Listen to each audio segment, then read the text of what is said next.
ബിരിയാണി മേടിച്ചു തരാന്ന് പറഞ്ഞിട്ട് നീ എന്നെ പറ്റിച്ചെളിഞ്ഞില്ലടാ റാസ്കൽ. ഒന്നേമാനെ പറ്റിച്ചതല്ല. ഇണ്ടി പോവരുത്. അന്യായക്കാരൻ തന്ന 10 രൂപ പോലും ഞാൻ മറന്നു നിന്റെ ബിരിയാണിക്ക് വേണ്ടി. എന്നെ കൊണ്ട് നീ FIR മാറ്റി എഴുതിപ്പിച്ചു, പരമദ്രോഹി. എന്റെ സാറെ, ഇന്നലെ ഉച്ചയ്ക്ക് ഞാൻ പാരീസ് ഹോട്ടലിന് മുമ്പിൽ വന്നിരുന്നു, സാറിനെ കണ്ടില്ല. അത് നീ വല്ല സ്കൂൾ മാഷ്മാരോട് പറഞ്ഞാൽ മതി, അവര് വിശ്വസിക്കും. പോലീസുകാർ തലച്ചോറുള്ളവരാ.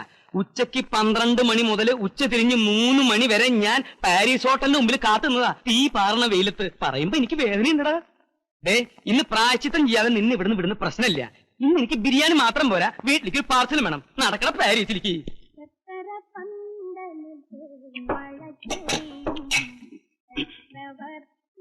ഇടയ്ക്കേ ഈ അച്ചാറും തൊട്ടുകൂട്ടിയില്ലെങ്കില് പെട്ടെന്ന് ബിരിയാണി മട്ടയ്ക്കും. ഇപ്പൊ ശരിയായി. കരയാമ്പൂ കരയാമ്പൂ.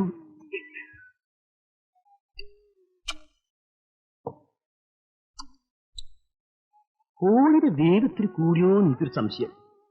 നമ്മളെ പാഴ്സൽ റെഡിയോ? സാറേ, എടുത്തോണ്ടിരിക്കുക.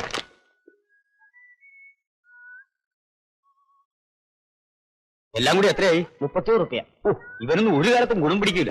ആരെ ഗുണം പിടിക്കാത്തല്ല, ഈ ബിരിയാണിയുടെ ഗുണം സാറിനത്ര പിടിച്ചില്ല എന്ന് പറയായിരുന്നു. അതെ അതെ. നമ്മുടെ സാധനം എവിടെ? ഇത് ബിരിയാണി, ഇത് ഉഴുന്ന് വട. വട എത്ര ഉണ്ട്? 8 എണ്ണം.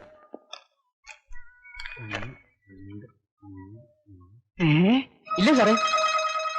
എന്റെ ഭഗവാനെ, എന്ത് പറ്റി സാർ? 41ാം ചരമദിനം. മോഹൻദാസ്, ശ്രീദേവി. സ്നേഹസ്മരണകളോടെ മീര, മായ, മനു, മഞ്ജു. എന്താണ് ഈ കേൾക്കണത്?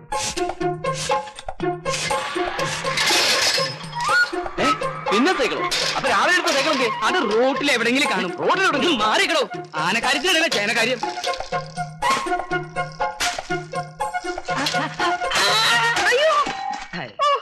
മനുഷ്യനെ സൈക്കിൾ എടുത്ത് കൊല്ലാൻ നോക്കുവാന്നോ? സൈക്കിൾ അല്ല, പാറ്റൻ ടാങ്ക് വന്നിടിച്ചാലും നീ ചാവില്ല ശാന്തേ. ദേ ഇത് കണ്ട, എന്റെ പെങ്ങള് ശ്രീദേവിയും ഭർത്താവും മോഹൻദാസും ചരമം പറഞ്ഞുന്ന്. പത്രം വായിക്കാത്തതിന്റെ ദൂഷ്യം എനിക്ക് ഇപ്പോഴാ മനസ്സിലായത്. ചാവടി യന്ത്രം കഴിഞ്ഞിട്ട് ദിവസങ്ങൾ ഒരുപാടായി. നോക്കട്ടെ. ഇത് എങ്ങനെ സംഭവിച്ചു? രണ്ടുപേരും ഒന്നിച്ചേത്തോ? വല്ലവരും തല്ലിക്കൊന്നതാവും, അല്ലെങ്കിൽ വല്ല വിഷം കഴിച്ചതോ കെട്ടിയതോ ആവും. എനിക്കിതൊന്നും അറിയാൻ പാടില്ലല്ലോ ശാന്തേ. നമ്മളെപ്പോലെ ആത്മഹത്യ ചെയ്യേണ്ട കാര്യമൊന്നും അവർക്കില്ലല്ലോ. പട്ടിണിയുണ്ടോ, പണക്കുറവുണ്ടോ?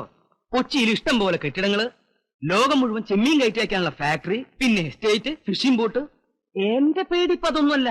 ഈ സ്വത്തുക്കൾ മുഴുവൻ ആര് നോക്കി നടത്തുന്ന? അയ്യടാ, ഇപ്പൊ വായി വെള്ളം ഊർന്നുണ്ടോ? ഇതൊക്കെ നേരത്തെ ആലോചിക്കണമായിരുന്നു.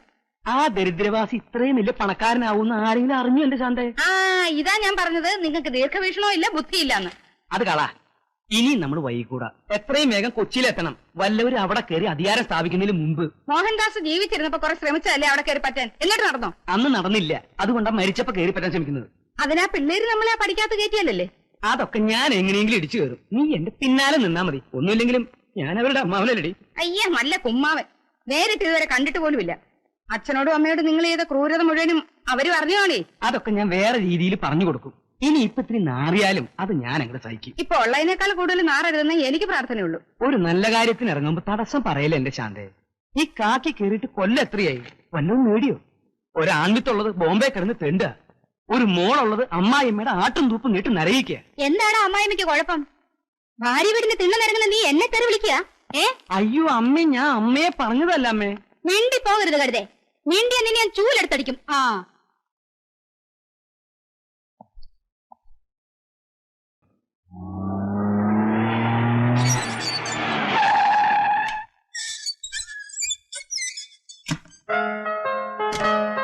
ഒരു മിനിറ്റ് ഇറങ്ങാൻ തരട്ടെ. ഇറങ്ങിക്കോളും. ഇതാണ് ഇതിന്റെ രീതി. ഞാൻ ഡോർ കൊടുക്കും, മോൾ ഇറങ്ങും. തന്നെത്താൻ ഡോർ കൊടുക്കണെങ്കിൽ പിന്നെ ഞാൻ എന്തിനാ? മോളിപ്പം ഈ കമ്പനിന്റെ ഉടമയാ. ആ ചെല്ല്, ധൈര്യമായിട്ട് ചെല്ല്.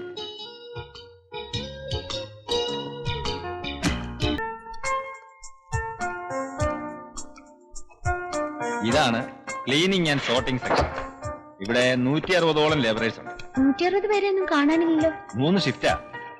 അപ്പൊ 24 hours ജോലി നടക്കോ? മിക്കവാറും. ഇതാണ് പാക്കിംഗ് സെക്ഷൻ.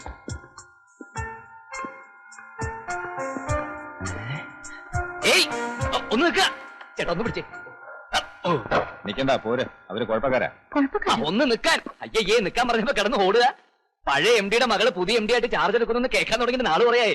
മീര ഇങ്ങോട്ട് വന്ന് കയറിയതേ ഉള്ളൂ. നിങ്ങൾ പോയി ജോലി ചെയ്യേ. പിന്നെ സംസാരിക്കാം. വേണ്ട, ഇപ്പൊ തന്നെ സംസാരിക്കാം. മൈ ഡിയർ എം ഡി, നിർഭാഗ്യവന്മാരായ 5 ലേബേഴ്സാണ് ഞങ്ങള്. പഴയ എം ഡി ഞങ്ങളെ സ്ഥിരപ്പെടുത്താന്ന് വാക്ക് തന്നിരുന്നത്. ഞങ്ങൾക്ക് ബോണസ് ഇല്ല, പ്രോഡ് ഫണ്ട് ഇല്ല, ഗ്രാറ്റുവിറ്റി ഇല്ല, ഇൻക്രിമെന്റിൽ ഒരു മണ്ണാങ്കട്ട ഇല്ലെന്നേ. എന്നാൽ മറ്റുള്ളവരെ പോലെ ഞങ്ങൾ ജോലി ചെയ്യുന്നുണ്ട്. ഈ പറഞ്ഞ ആനുകൂല്യങ്ങളൊന്നും ഞങ്ങൾക്ക് കിട്ടുന്നില്ല എന്ന് മാത്രമല്ല, ഞങ്ങളുടെ ജോബ് സെക്യൂരിറ്റി വെറും 0%. ഇൻഗ്ലാബ് സിന്ദാബാദ്. നിർത്തോ, സംസാരിക്കുന്നിടല്ലേ തന്റെ ഇൻഗുലാബ് വിളി. ഇൻഗുലാബിന് നേരം കാലം നോക്കാണ്ടോ? വിപ്ലവം എപ്പോഴായാലും വിപ്ലവം തന്നെ. ശരി, തൽക്കാലം നിർത്ത്. അപ്പൊ പുതിയ എം ഡിയുടെ അച്ഛൻ പഴയ എം ഡിയുടെ വാക്ക് പാലിക്കാൻ പുതിയ എം ഡി തയ്യാറാവണം. ഇപ്പൊ തന്നെ ഈ നിമിഷം തന്നെ ഞങ്ങൾ സ്ഥിരപ്പെടുത്തണം. നിർത്തോ. തനിക്ക് കുറച്ചെങ്കിലും കോമൺ സെൻസ് ഉണ്ടോ? 1-2 മുദ്രാവാക്യങ്ങൾ കാണാപ്പാടം പഠിച്ചെന്ന് വെച്ച് അത് എല്ലായിടത്തും കയറി അലർന്നത് ശരിയല്ല. ഡാഡി ഇങ്ങനെ പറഞ്ഞിട്ടുണ്ടെങ്കിൽ നമുക്കത് പിന്നീട് ഡിസ്കസ് ചെയ്യാം. കമോൺ. എന്റെ പൊന്ന് മാനേജർ സാറേ, ദയവ് ചെയ്ത് ഞങ്ങളുടെ ഭാവി താങ്കൾ പാര വെച്ച് നശിപ്പിക്കരുത്. അങ്കിൾ, ഡാഡി പറഞ്ഞതല്ലേ, ഇവരെല്ലാരും ഇന്ന് തന്നെ സ്ഥിരപ്പെടുത്താം. അങ്ങനെ ചെയ്യാം, പക്ഷെ എല്ലാരും നന്നായി ജോലി ചെയ്യണം.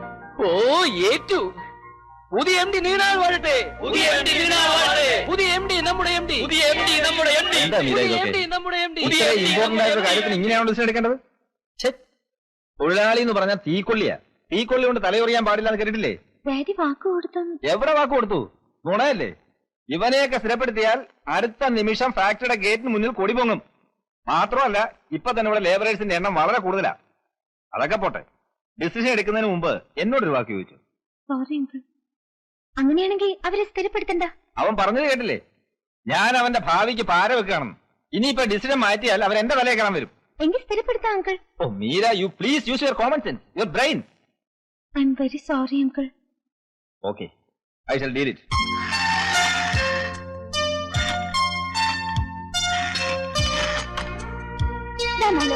ഈ സ്വിച്ച് ഇങ്ങനെ ആക്കിയിട്ട് ഇതിവിടെ വെച്ചാ മതി കേട്ടോ. മായ, ഈ ഹരലോൺ ഞാനിത് കാണിച്ചു കൊടുക്കല്ലേ. മഞ്ജുവിനെ ഏതെങ്കിലും സ്പെഷ്യലിസ്റ്റിനെ കൊണ്ട് നോക്കിക്കുന്ന കാര്യം അങ്കിളിനോട് സംസാരിച്ചോ? ഒന്നും സംസാരിക്കാൻ പറ്റിയില്ല. കൺസൈൻമെന്റും ക്യാച്ചും 16-20 ഒക്കെ ആയിരുന്നു സബ്ജക്ട്. ഒരു പിടിയും കിട്ടിയില്ല.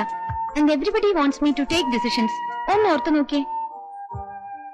മെയിൻ ഇഷ്യൂ ഇതൊന്നുമല്ല. എൽസി ഇതുവരെ ഓപ്പൺ ചെയ്തിട്ടില്ലാത്രേ. എൽസിയോ? ഏതെൽസി? ഏതെൽസി അല്ല, ഇത് ബാങ്കിന്റെ എന്തോ കുണ്ടാമണ്ടിയാ. 8 കൊല്ലത്തെ പ്രശ്നമല്ലേ ഉള്ളൂ. അപ്പോഴേക്കും എനിക്ക് 18 തികയും. പിന്നല്ല എനിക്ക് കഴിയാലോ. അതെ, നിനക്ക് വേഗം 18 ആവണേന്നാ എന്റെ പ്രാർത്ഥന. നിങ്ങൾ ആരെങ്കിലും വീട്ടിനകത്ത് വന്നിരിക്കും മക്കളെ. കുഞ്ഞുമിക്ക് തനിച്ച് അടുക്കളയിൽ നിൽക്കാൻ പേടിയാവണം. ആ പൊന്നൂസിനെയും കാണാനില്ലല്ലോ. മായമോളെ, ചായ എടുത്ത് കൊച്ചിന് കൊടുക്കും. എന്റെ കാര്യം എന്തായി മോളെ? സോറി, അക്കാര്യം അങ്കിളിനോട് പറയാൻ മറന്നുപോയി കുഞ്ഞമ്മേ. ഇനി ആരോടും പറയേണ്ട കാര്യമില്ല. കുഞ്ഞ് തന്നെ അങ്ങോട്ട് നിയമിച്ചാ പോരെ. അവള് അസലായിട്ട് ടൈപ്പ് ചെയ്യും. വയസ്സ് 10-21 ആയില്ലേ. ആ ഓണം കേറാൻ മൂലെ നിന്ന എന്റെ കുഞ്ഞങ്ങ് മോരടിച്ചു പോവും. അതുകൊണ്ടാ. ചായയോട് കഴിഞ്ഞാൽ മക്കളങ്ങോട്ട് വന്നോളോട്ടാ. കുഞ്ഞുമിക്കേ വെറുതെ പേടിയാവാ. എന്താണെന്ന് അറിയില്ല എന്റെ കർത്താവേ.